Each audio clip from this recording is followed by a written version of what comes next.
everybody, Melinda Sanchez here. I am really excited to bring to you my website. It's called askmeabouthospice.com. And the reason that I created this website was because I had a beautiful experience with my mother having hospice care in the comfort of my brother's home. She wanted to live the rest of her life in my brother's home, and that's where she was receiving services by one of the largest hospice companies in the country.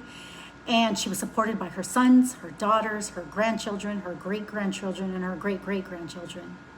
My mother had been identified with end-stage renal disease, and she was identified early enough where we had several months with her.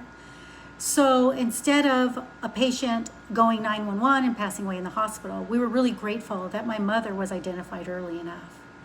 So it was a beautiful experience with my mom, and after she passed away, I then started working for one of the largest hospice companies, and I became a marketing rep where I was educating physicians, hospitalists, senior living communities on hospice and in identifying seniors early on in their end-stage disease so that they could live comfortably in their own home instead of going 911. So through my experience, I did that for several years, and I really had a lot of people asking me so many questions about hospice that's how the idea of askmeabouthospice.com was born. I then became an end-of-life doula. I personally had a lot of family grieving experience in my past.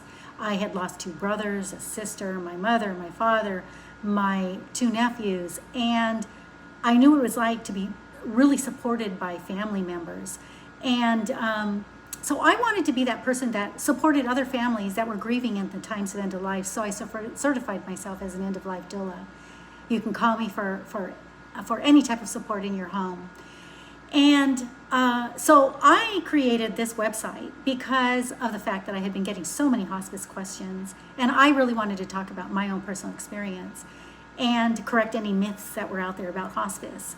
So if you need any resources, I am more than happy to help you in terms of hospice care, senior living communities. If you need any legal documents, any attorney offices I can assist you with, you just need to email me, chat with me, call me if you want to talk about the hospice, we can talk about your experience, my experience, and answer any questions. So please visit my website, askmeabouthospice.com. Thank you so much for your support.